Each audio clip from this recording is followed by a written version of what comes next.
Picture this. You're watching the biggest blockbuster of the summer. Explosions, car chases, the hero saves the world. Feels pretty American, right?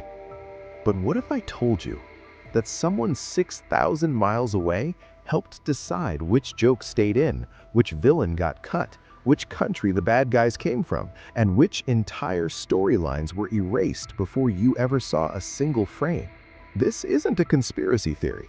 This is documented, exposed by researchers, investigated by Congress, and exposed by the studio's own employees. Between 2012 and 2021, Chinese companies quietly poured over $10.5 billion into American entertainment. They purchased the largest movie theater chain in America. They bought the studio behind Batman and Godzilla. They co-financed films at nearly every major studio in Hollywood. And in return, they didn't just ask for profits.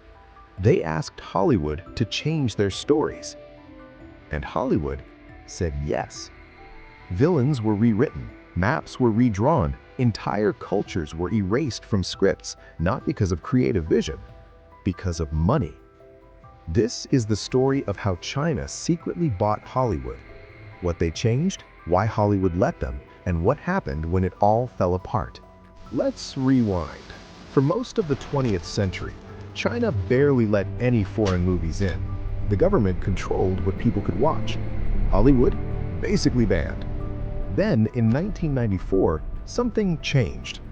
China agreed to allow 10 foreign films per year into its theaters, just 10. It was called the revenue-sharing model. Why did China do this? Simple.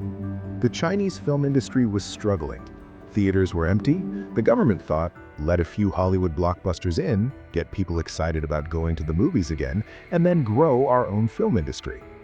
And it worked. Oh boy, did it work. In 2001, China joined the World Trade Organization. As part of that deal, they agreed to let in 20 foreign films a year by 2012.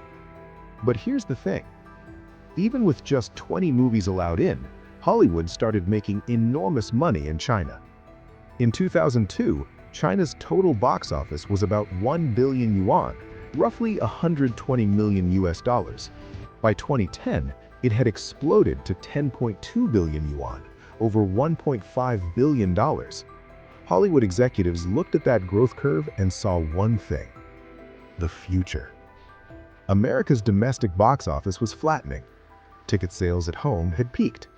But China was building 27 new movie screens every single day in 2015. By 2012, China surpassed Japan to become the second largest movie market on Earth, right behind the United States. Analysts at Ernst & Young and Pricewaterhouse Consultants were projecting China would become #1 by 2020.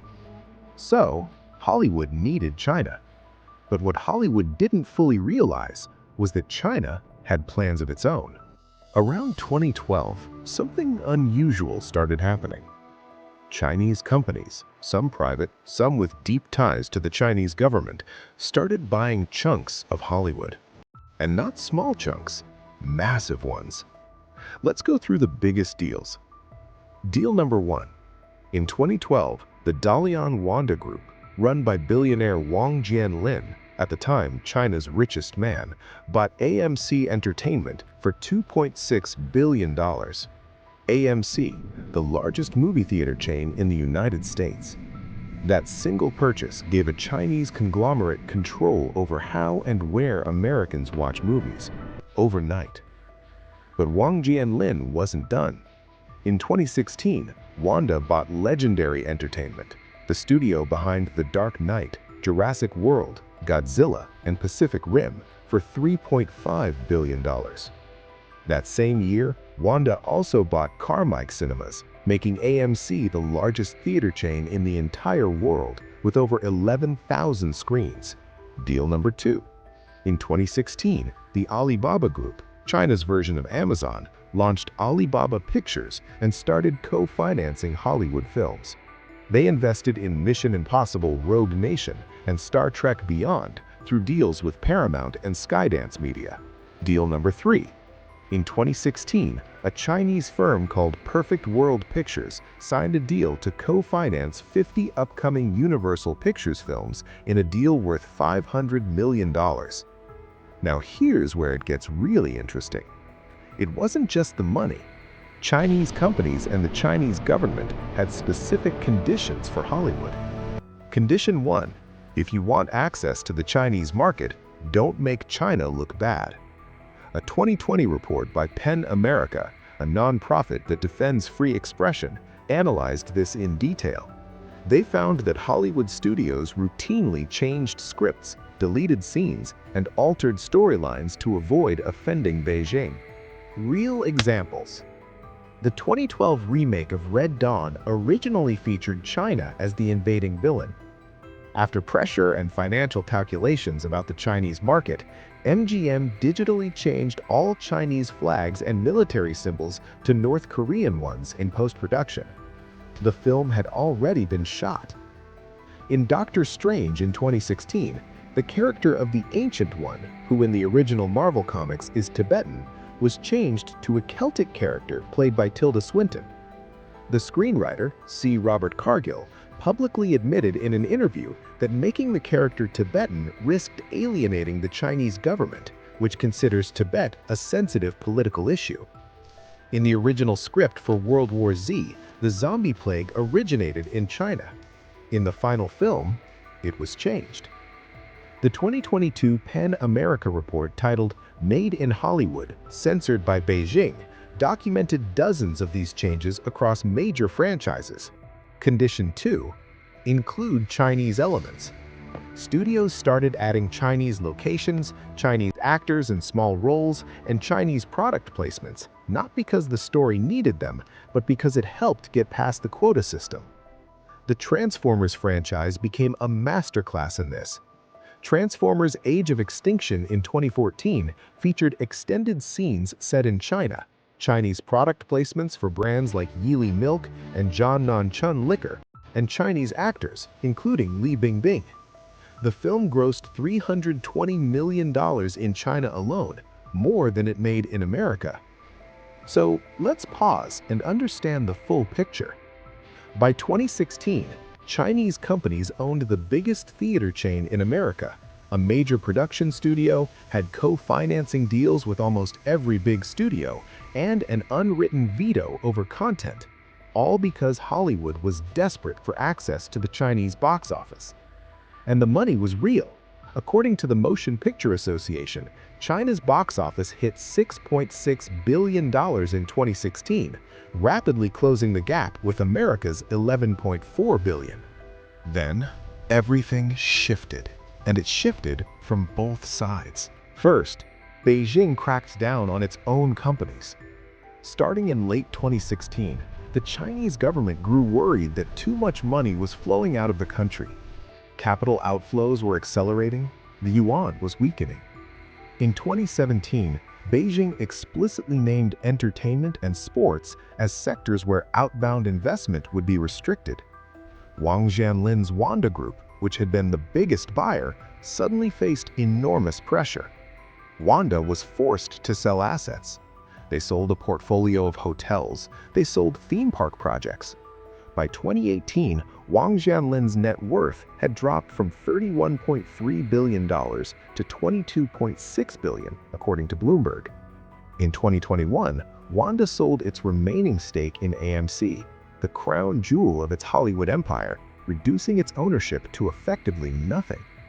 AMC later became famous for an entirely different reason, the meme stock rally, but that's another story. Second crackdown, Washington. The US government started paying attention.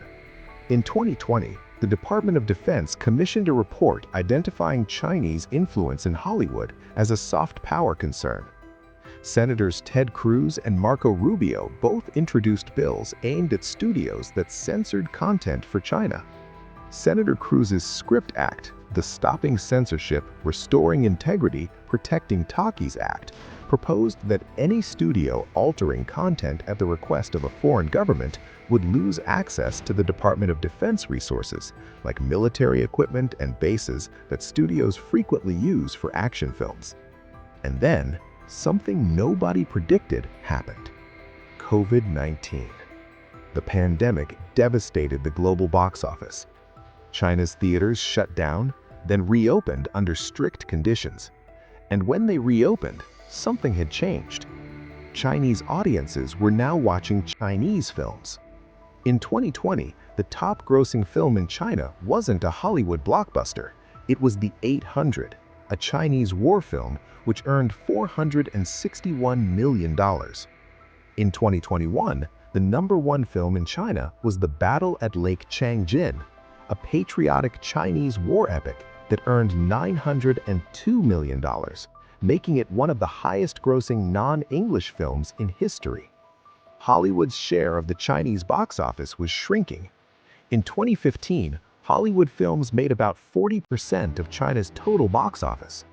By 2023, that share had fallen to roughly 15 to 20%, according to data from Artisan Gateway and Comscore. China didn't need Hollywood as much anymore. And here's the twist. Hollywood had already changed itself to please China. It had rewritten villains, it had avoided topics like Tibet, Taiwan, Tiananmen Square, and the treatment of Uyghurs. It had added Chinese product placements and locations. And now, after all of that, the Chinese market was becoming harder to crack than ever. In 2023, China further tightened its quota system. Only a handful of Hollywood films were given release dates during prime periods.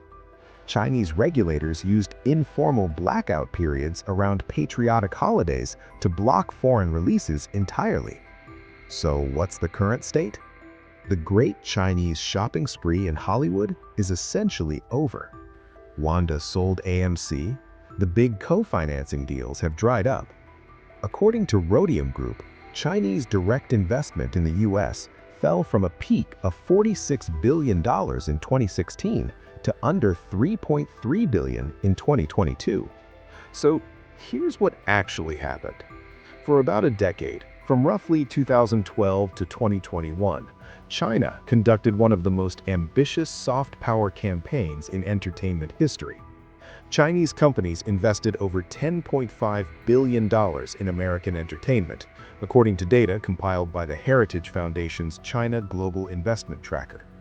They bought studios and theaters, they co-financed blockbusters, and through the sheer gravitational pull of a massive market, they influenced the content of movies that billions of people around the world watched. Not through conspiracy, not through some secret plot, through economics. Hollywood changed its own stories voluntarily because the money was just too good to ignore. And then, when China's own priorities shifted, when Beijing cracked down on capital outflows, when Chinese films started dominating their own market, when US-China relations deteriorated, Hollywood was left standing in no man's land. It had softened its stories for a market that was now closing its doors. The lesson? When you build your business around pleasing someone else's government, you hand them a lever they can pull at any time.